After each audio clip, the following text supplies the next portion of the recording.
right, what's up? So, on my way to the house. All right, so just wanted to get some boxing talk in and stuff. So, got a lot of things to discuss. So, we got the fight coming up in a couple of weeks. Maybe less than a week. Well, a week and some change. So, Spence and Ugas is coming up then this weekend. You got like four cards. You got Michaela Mayer fighting. You got Lubin, Fondora. You got Ryan Garcia. Then it's another card going on. So, it's a lot of boxing coming up. Like I said, wish they would have spread these things out. Then you also hearing about a possible return to Floyd Money Mayweather. So I'm gonna talk about that. Then of course I gotta talk about Devin Haney and Kambosos and why I commend Devin Haney and why he should get more credit than what he's getting. But we all know why that is. Devin Haney was Hispanic or he was Asian or any other color. He would get mad props for basically trying to fight the best and pursuing his dream of becoming the official, unified, undisputed champion. But, it's all good. I've been doing this for a while. I already know what time it is with this boxing stuff. It's always a different narrative when it comes to Devin Haney and fighters just like him. They never get no props. They just get more hate, and people will find something wrong to criticize them about. So, it is what it is. But, we're like, we like a week and some change away from Errol Spence versus Ugas in a unification bout. And, a lot of people are hoping that Errol Spence is the winner of this fight. And hopefully we will get one step closer to the fight that everybody wants to see, which will be the biggest fight of 2022. And that's factual. Errol Spence versus Terrence Crawford is the biggest fight of 2022, hands down. There's nothing that can match it. But at the end of the day, I do like the fact that boxing possibly is headed in the right direction. We got some good fights coming up. We got Oscar Valdez versus Shakur Stevenson. Now you hearing about Oscar Valdez. I'm gonna find out, do they have random drug tested for this fight? I'm definitely gonna look into that. I'm trying to set something up where I can get an interview with Victor Conti. So I got a lot of things in the works. So I'm trying to set that up. But I want to talk about Errol Spence versus Ugas.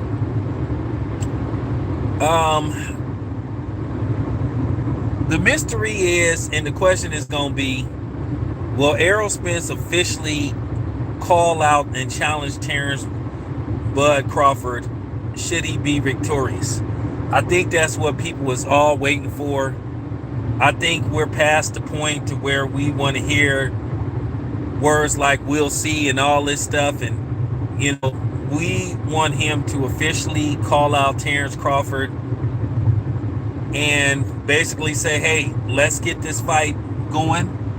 This been prolonged long enough. Let's get this fight going. Let's make this fight. Let's do it for the fans. Let's do it for legacy. Let's do it for history. Let's get this fight made. And that's just real talk. It's just time. This has just went on long enough. It's 2022. We need to be trying to get this fight made. Now you've been hearing that Terrence Crawford is waiting to see what's going to happen before he signs with the PBC. And if he signs with the PBC, should Spence be victorious? You hearing Keith Thurman or Danny Garcia? I already gave my thoughts on a Danny. I already said that Bud is gonna stop him. Now I don't want to get into this whole negotiation thing about who should get more money and all this kind of, because I'm not going to be a manager.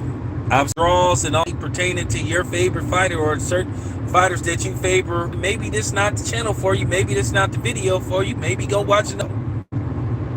That's just real talk. I'm not finna be pandering to nobody. I'm not finna say what people want me to say. I'm not finna do this just to get views or to get a certain type of demographic.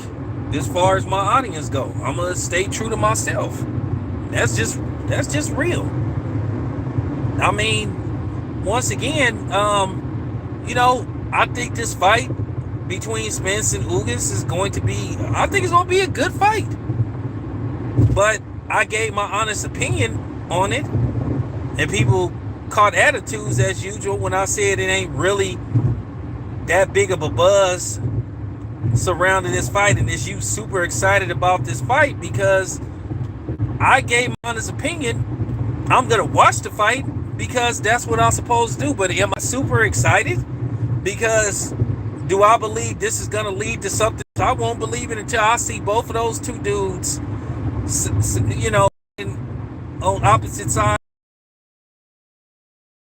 I believe that this is gonna happen. You've been seeing this way too long. So I don't hear about guilty and this and that. That's the only thing. The only thing I want to see is them two dudes, having a face-off or having a press conference. Like I said, it's long overdue. Nobody wants to hear "we'll see" and all this kind of stuff because the wrong side of the street, that stuff is over with. He with the wrong guy, all that stuff is over with now. It's just time to make this fight. And like I said before, it's gonna be a good fight, but am I super excited about it? Not really. Am I gonna watch it? Yeah, of course I am, because I cover boxing, but I'm not like I can't wait to see this fight. Because I've been waiting too long for the other fight to happen. So I'm just keeping it a buck. It's gonna be some people that ain't gonna like what I have to say in this video when they watch, when they watch the replay. That's fine, just as long as you don't start talking too greasy. You can disagree with me, you can voice your opinion, but just don't disrespect me or my channel. That's all I ask. But people act like that's a difficult task because, people start talking stupid and talking to you like you they homeboy from up the street. I'm not your homeboy. For real. So, for real, straight up, respect my stuff. All right, so let me get to Devin Haney. I'm really proud of Devin Haney, and I'm proud of what he accomplished, him and Bill. I'm proud of Bill too, man, because Bill, he went through it, and Bill got a great story to tell, but it's up to him to tell it. If you just knew what Bill went through and stuff, me and Bill had talked about it, because like I said, it's up to him to tell his story. But yeah, actually met Bill back in, back in the day, in the streets. So I'm just saying. But I'm just really mad because I'm looking at the fact that Devin Haney has went out of his way to make that fight because he's seeking greatness and he wants to be great. But yet he not getting called a warrior. He not getting no credit for basically going out of his way to try to get this fight with Kambosos because he wants to be the undisputed champion. And win, lose, or draw, you know what I'm saying? We cannot say that Devin Haney ducked the smoke. He wants to smoke. I think he's going to be victorious. I think you're going to see a different kind of Devin Haney, come June the 4th. Well, June the 4th for us, June the 5th, if you in Australia. I think he's going to be ready, and I think he's going to go in there and he's going to defeat Kambosos Jr. and he was the B-side in this fight. And like I said, I don't like how Haney got dead in negotiations because, like I said before,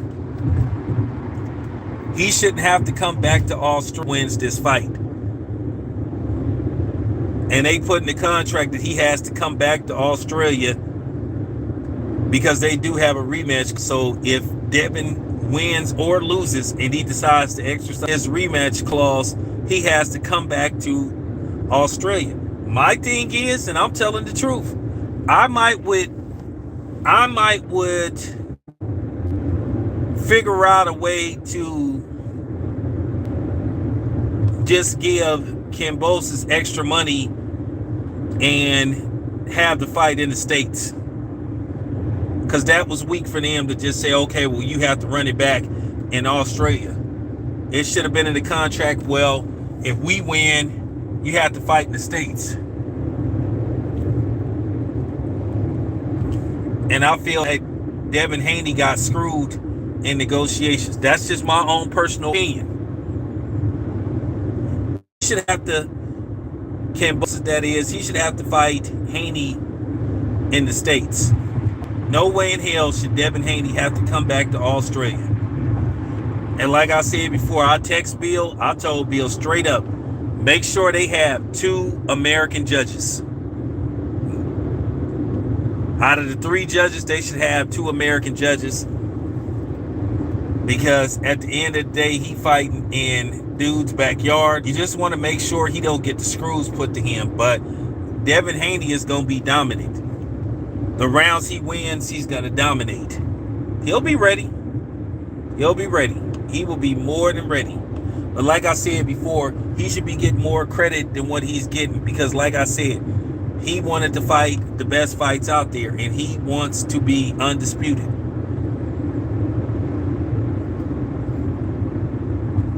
You know, he ain't getting no credit. You know. But that's typical. That's typical. Doesn't surprise me. But yeah, Shakur Stevenson and Oscar Valdez is gonna be a hell of a fight. I know there's some people saying that, hey, Valdez is gonna win this fight. Anything could happen. Anything could happen. And you hearing rumors about him possibly being on the, OJ the Juice Man. I'm this much. It should get to the point to where boxers should know that when a certain fighter got a history of doing stuff they ain't got no business doing, that should just be mandatory.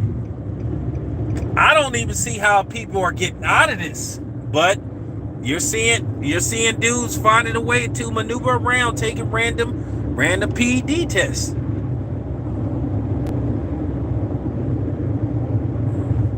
And I think to a certain degree, that is problematic. Very problematic. But I still think if or whatever Oscar Valdez is on, it ain't going to help him. I think Shakur Stevenson is going to put on a clinic, and I think he's going to stop him. And that's just real talk.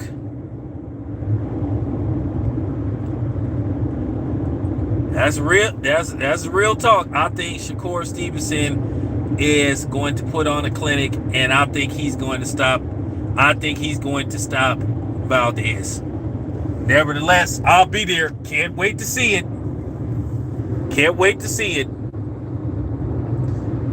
I'm gonna make sure I'm at that fight. Well, then again, I am gonna be at that fight because I already bought the hotel room and the plane ticket. So, yeah, I'll definitely be there. Covering that fight. Also, I'll be covering the NFL draft and the festivities because, like I said, Las Vegas is just gonna be crazy that weekend. So I will have footage from the NFL draft. I don't know if I'm going to be at the actual draft, but I'll be at the tents and all that stuff where we'll have a good time, you know, and I'll put out some good footage and stuff. But yeah, Las Vegas is gonna be crazy that weekend. And then leading up to the month of May, it's gonna be a lot of fights in the month of May. David Benavidez returns, Tank returns, Sergey Kovalov, if I'm not mistaken, he has a fight coming up. So May is gonna be stacked as far as fights go. Well, actually, all the way up till June for the most part. You know, you got Devin versus Kambosos, and then the middle of the month you got Artur Beterbiev versus Joe Smith Jr. That's another fight that I'm gonna try to get to. Definitely got to check out that fight. So there's a lot of fights coming up and some good fights. So boxing is taking a first step into trying to make some of the best fights out there. And Devin Haney said it best. He said, if you really want the best fights, they can be made. You just gotta, you know what I'm saying? You just gotta push for them. And to a certain degree, sometimes you gotta compromise yourself, which I don't like, because like I said before, I'm really pissed off at the fact that Devin Haney got put through the ringer to get this fight, because Kambosos Jr. was trying to go out of his way and really stalling the fight, waiting to see what Lomachenko was going to do. And possibly Ryan Garcia. Well, you know, like I said, Ryan Garcia fights this weekend, I think, in San Antonio. Then, like I said, there's 2 additional match rooms, and then you got the top ranked card in, you know, Costa Mesa, California. Have no idea where that is. So like I said, boxing is going to be a lot of boxing. Like I said, they could have spreaded some of these fights out, because like I said, this coming Saturday, it's no reason to have 4 fight cards. And that's just real talk. That's oversaturating one day with fights when you could have just spreaded them out, you know. But anyway, I'll be back with more boxing later on. Thank you for tapping in. I'm out.